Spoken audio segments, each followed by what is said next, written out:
अच्छा, एक सवाल का जवाब लेकिन संजय जी दीजिए। नहीं नहीं, मैं सानी साहब ने एक सवाल बड़ा बड़ा ठीक पूछा है।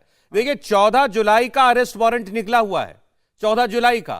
शपथ 16 को हुई है, और जो जो उनके उनके खिलाफ गिरफ्तारी पर जो रोक लगाई गई, वो जो ऑर्डर निकला है वो 12 अगस्त का निकला हुआ है।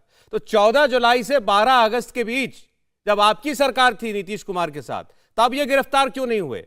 क्या आप ये कहेंगे कि नीतीश कुमार पहले से नहीं चाहते थे कि ऐसी कोई भी कार्रवाई आरजेडी के किसी विधायक के खिलाफ ना हो?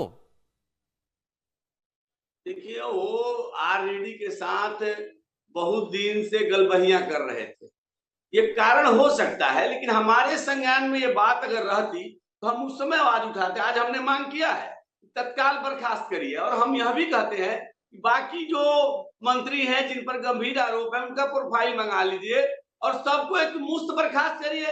जी। हर महीने हर हफ्ते एक लोगों को, एक आदमी को बर्खास्त करना पड़ेगा। अगर आप बर्खास्त कर पाएंगे तब, लेकिन मुझे संदेह है क्योंकि आप आरजेडी के दबाव में हैं, तेजस्वी के दबाव में हैं। आप कह रहे हैं कि अगर नीतीश कुमार को दागियों को बर्खास्त करना पड़े तो मंत्रिमंडल ही नहीं बचेगा। एक मिनट, डॉक्टर सुनील सिंह के पास जाना चाहता हूं। डॉक्टर सुनील, ये आज आपके लिए जो एम्बैरेसमेंट हो रही है, कानून मंत्री से सवाल पूछे जा रहे हैं तो पूछ रहे हैं वारंट ही नहीं है, वारंट हमारे हाथ में, ये रहा वारंट। कानून मंत्री पूछते हैं कहां है वारंट, मतलब ये जवाब है उनका। उनके पास तर्क नहीं है आज इस बात का कि जिस दिन शपथ ले रहे थे उसी दिन उनको अदालत के सामने पेश होना था, और इस बात का जवाब मुख्यमंत्री नीतीश कुमार के पास भी नहीं है कि ये जानकारी उनके पास क्यों नहीं थी। वो कह रहे हैं मालूम ही नहीं था। कैसे मुमकिन है ये?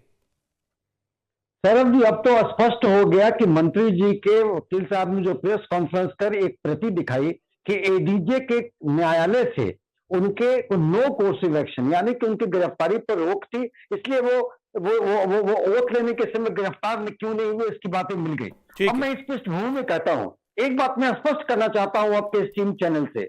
माननीय Nitish Kumar ji 3 C's, crime, corruption और कम्युनिज्म, ये 3 चीज पर जीरो टॉलरेंस की नीति है। वो कंप्रोमाइज कभी नहीं करेंगे। कानून अपना काम करेगा, और न माननीय नीतीश कुमार किसी को फंसाते हैं न बचाते हैं। वो किसी पार्टी का कोई पद पर हो, वो किसी का पिता, पुत्र या पति हो, यह स्पष्ट मैं पहले कर लेना चाहता हूं। अब बहरहाल रह गई इस केस की। इस केस में भी न्यायालय जो करेगा सो होगा, विधि सम्मत, कानून सम्मत काम जो होगा। माननीय नीतीश कुमार जी ने स्पष्ट कहा कि यह मामला उनके संज्ञान में नहीं है। अब वो इस मामले को दिखाएंगे। अब आप आश्वस्त रहें कि माननीय नीतीश कुमार जी जब मामले को देखेंगे तो विधि सम्मत कार्रवाई, कानून सम्मत कार्रवाई होगी।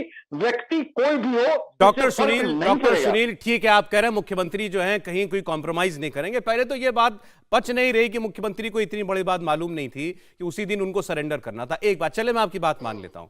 जहां तक रही दूसरी बात कि उनके खिलाफ गिरफ्तारी पर रोक लगा दी गई थी, 1 तारीख तक जिला न्यायालय ने रोक लगाई। बीजेपी का कहना यह है जब हाईकोर्ट ने एंटीसिपेटरी बेल रिजेक्ट कर दी, जब हाईकोर्ट ने कह दिया बेल नहीं, तो फिर छोटी अदालत कैसे, निचली अदालत कैसे एंटरटेन कर सकती है उस याचिका को? वो तो कह रहे हैं जज के खिलाफ कार्रवाई करो। आज रविशंकर प्रसाद ने कहा है जज के खिलाफ विधिवत कार्रवाई होनी चाहिए। उन्होंने इस पर सुनवाई कैसे कर ली जब हाईकोर्ट ने कह रखा है बेल नहीं मिल सकती? मैं न्यायिक प्रक्रिया पर टिप्पणी नहीं करना चाहता, और न्यायालयिक प्रक्रिया पर टिप्पणी करने वाले को कंटेम्प्ट ऑफ कोर्ट की बात नहीं, लेकिन हाँ, अगर इसमें किसी तरह से कानून का उल्लंघन हुआ है, निचली अदालत ने ऊपरी अदालत से कुछ किया है, तो निश्चित ही हाईकोर्ट इस बात को देखेगी। हाईकोर्ट एक सशक्त कानूनी चीज है, संस्था है, और वो देखेगी। इस न्यायिक प्रक्रिया में अगर भाजपा को कुछ कहना है तो वो कहे, लेकिन भाजपा वाले के जो अपने दामन हैं वो क्या दागदार हैं, जो अपने आत्मा में भी झांके। उत्तर प्रदेश में, महाराष्ट्र में जो नेता को रिजाइन करना पड़ा, फिर शिंदे कैबिनेट में उनको जगह मिली। मैं इस पर टीका टिप्पणी नहीं करना चाहता, क्योंकि कोई मामले को करके किसी इशू को डाइल्यूट ठीक करना, है। नहीं, आज जो विषय है उसी पर रहते हैं सर। डॉक्टर साहब, आप इतना कह दीजिए जेडीयू के नेता होने के नाते, प्रवक्ता होने के नाते, कि अगर ये जो कार्तिकेय सिंह हैं इनके खिलाफ अदालत अब कोई कार्रवाई ले लेती है, मान लीजिए अदालत इनके खिलाफ एक्शन ले लेती है, पुलिस कस्टडी दे देती है या जेल डाल देती है, उसके बाद कानून मंत्री बने रहेंगे या मुख्यमंत्री बर्खास्त कर देंगे? सौरभ जी, मैं आपके हेतु मध्यभूत का जवाब नहीं दे सकता, मगर इतना आश्वस्त करता हूं कि अगर कानून के द्वारा कोई आदेश पारित होगा उसका पूरी तरह सम्मान होगा।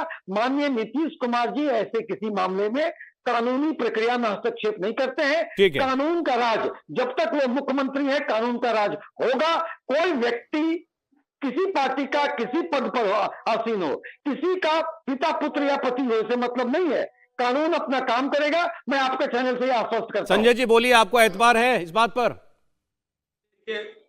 पहले तो रविशंकर जी ने जो मामला उठाया है, सुनील जी को पता होना चाहिए कि वो कानूनविद हैं, बहुत नामी वकील हैं सुप्रीम कोर्ट के, और उन्होंने पूरे मामले की तहकीकात करके बात कही है। दूसरी बात, मैं सुनील जी से पूछूंगा कि क्या मुख्यमंत्री जी को पता नहीं है कि तेजस्वी जी IRCTC मामले में चार्जशीटेड हैं, बेल पर हैं, ट्रायल चल रहा है, कभी भी जेल जा सकते हैं, तो क्या जेल जाने का इंतजार करेंगे? क्या जो बाकी मंत्री हैं, एक आधा दर्जन से ज्यादा मंत्री, इनको आज न कल जेल जाना है, तो क्या सबके जेल जाने का इंतजार करेंगे? क्योंकि उस पार्टी के साथ चले गए हैं। जब लालू जी को जेल जाने की नौबत आई तो कहा कि जेल से सरकार चलाएंगे, चलाया बेपरों से पत्नी को मुख्यमंत्री बनाकर, और जब जेल से निकले तो हाथी से गाजा बाजा से स्वागत हुआ, जैसे स्वतंत्रता संग्राम की लड़ाई लड़कर निकले हो। तो जिन लोगों के साथ गए हैं वहां रहकर अब बात मत कहिए कि हम किसी को न बचाते हैं न फंसाते हैं। सबको बचाना पड़ेगा, तभी सरकार बचेगी, और तभी आप जो महत्वाकांक्षा पाल रखे हैं वो तो पूरा नहीं होना है, लेकिन वो पलता रहेगा। ठीक तो है। अब ये बात मत करिए। और अगर यही बात है तो क्यों आगे थे उनके साथ, उनसे अलग क्यों हुए थे? किन मुद्दों पर अलग हुए थे? क्या वो मुद्दे बरकरार नहीं है? क्या उन सवालों का जवाब मिल गया? मैंने तो कहा कि नीतीश जी ने अपनी सारी पूंजी दांव पर लगा दी। जी ठीक है, मैं आपका जवाब लेता हूं सानी जी से भी और डॉक्टर साहब से भी। एक मिनट, हमारे साथ डॉक्टर अजय आलोक भी जुड़ गए हैं। अजय आलोक जी, देखिए सवाल इस वक्त यह है कि मुख्यमंत्री करेंगे क्या? मुख्यमंत्री तो कह रहे हैं हमको मालूम ही नहीं है पूरा मामला क्या है, हमारी जानकारी में ही नहीं है।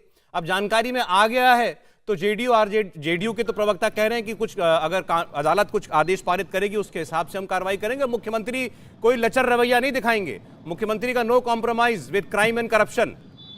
इंडिया टीवी हर वक्त हर जगह डाउनलोड करने के लिए सर्च करें India TV news Google Play Store या ऐप स्टोर पर।